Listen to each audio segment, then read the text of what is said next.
И така, чисто нов месец, 1 декември. С какво време започва той? Какво ни очаква през месец декември? Сняг или по-скоро температури над 10 градуса? Професор Георги Рачев е тук с отговорите. Изненадахте ме тази сутрин. Аз помислих, че Мария ще ме попита, а на Коледа ще има ли сняг или няма да има сняг? Много динамично, бързо променящо се време, поне първите 10 дни на декември месец. След няколко минути ще погледнем напред за целия декември какво ни очаква, но за сега се очаква той да бъде малко по-топъл и да бъде с валежи в рамките на нормалното. А днеска, както обещахме, сме на Ахтопол, по Джапанки, защото ще бъде топло. Не само по морето ще бъде топло. В момента в Драгоман е по-топло, отколкото в София, а в Сърбия вече има 20 градуса. И тази сутрин всичко се дължи на ето този много добре изразен средиземноморски циклон. Всичко това, което е между топлия фронт и студения фронт, това се нарича топъл сектор. Тук е мощен поток от югозапад, който на целите Балкани ще пренася много топъл въздух. А в източната му периферия, където попада нашето море и където ние сме днеска, понеже е работен ден, утре ще бъде изключително топло с температури на места между 15 и 20 градуса, след малко ще го видим. И той ще се движи малко северно, така че не очакваме много съществени валежи. Те ще започнат не утре по-късно след обед и ще бъдат предимно в неделя. След което в понеделник с нахлуването вече на свеж атлантически въздух ще стане по-хладно, но пак ще остане по-топло от нормалното. И характерното за декември месец. Да видим какви ще са температурите, защото това е важното. Това са по-скоро валежната обстановка. Валежната зона в неделя вечерта. Ето е опашката на Лъвчето, ето е Муцунката, това е нашето крайбрежие. От северозапад ще нахлуе, това е сняг. Но той ще бъде евентуално в високото. Преди всичко валежите ще бъдат от дъжд. И ноември месец си го изпращаме на много места с 2 пъти нормата на валежите и с поне на 1/3 от България имаме и 3 пъти нормата на валежите, което е изключително добро за попълване на почвената влага и компенсирането на тази жестока суша, която продължи и октомври месец.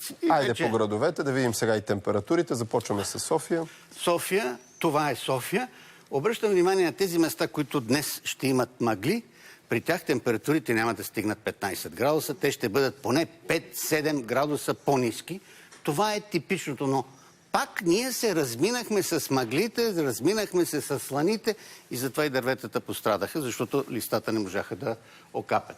Топло време, нахлува по-хладния въздух, преди всичко дъжд и се установява едно следващите дни, понеделник, вторник и отчасти сряда, едно такова никакво време, декемврийско време, къс деня, дълга нощта с нормални температури за сезона, след което има много голяма вероятност към 6-7 нов процес на валежи и по-топло време отново от нормално. Дигаме надморската височина и вече сме в Пампорово. Пампорово съм го подбрал, защото на 1500 метра, за съжаление, скиорите няма да видят нищо.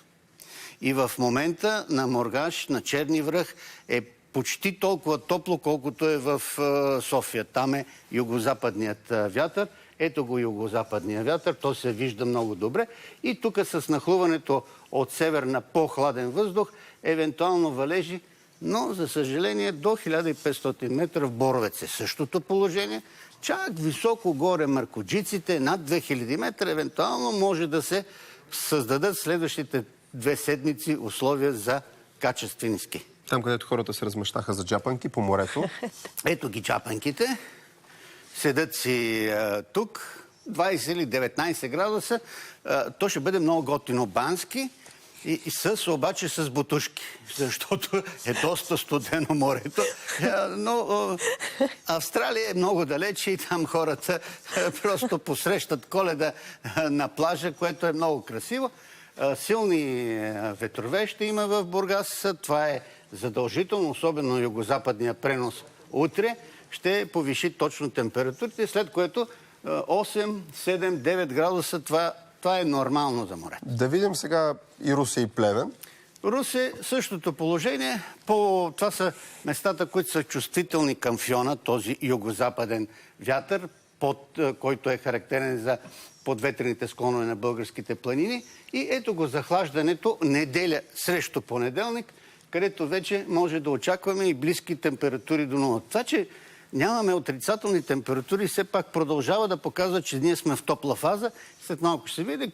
Вече отрицателните температури в Плевен рано сутринта, това са минималните, и положителни максимални температури, като днес и утре отново запъха. И сега, професор, един въпрос, който не сте си представили, че ще ви задам. Сигурно. На Коледа ще има ли сняг? Това може само да каже Всевишния, но динамиката, която се очертава, по-скоро ще бъде като миналата година. Спомняте ли си миналата година? Аз пък да ви задам един въпрос. Ами топло като беше. Като добри журналисти не помним повече от седмица назад. 3 градуса над нормата, на Коледа и на Нова година беше мокро.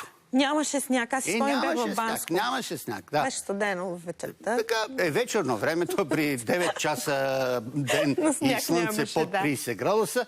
Това е прогнозата за декември месец на европейския модел. Става дума изцяло за температурата. Погледнете за какво става дума. Червено, червено, код червено. Ние, ето е България, ето е тук, ние се намираме 1,5 градус до 2 градуса над климатичната норма. Американците са плеснали едно синьо петно, американския модел, над Скандинавия и Северна Русия, с по-ниски температури от нормалното, но ето е България, тя е отново между градус 2 по-топло. По-топло от нормалното. Това са предвижданията, това са динамични модели. След една седмица може нещо да се смени, но така или иначе, като на партийно събрание, много обичам това сравнение, двата модела са единодушни, че ще бъде малко по-топло с около 2 градуса над норма. И още една точка в дневния ни ред, тъй като казахте като на партийно събрание, валежите. Това са валежите. Европейският модел дава нормални валежи, а те са... Пропуснах, понеже за партията, като заговоря и пропускам някои неща, температурите за ноември месец средните са между 1 и 5 градуса за България, а валежите са между 45 и 70 литра на квадратен метър, в зависимост от надморската височина. Европейският модел нормални валежи, докато американският модел дава едни 10% малко повече от нормалното. Благодарим ви. Ще видим колко от това, което сега си говорим, ще се сбъдне. Както се казва, ще следим поне 2 пъти седмично. Нека и зрителите следят и да с малкото пръстче да кажа. А вие казахте, еди какво си, защо не стана така? Благодарим ви. Ние продължаваме с още важни теми в нашето предаване.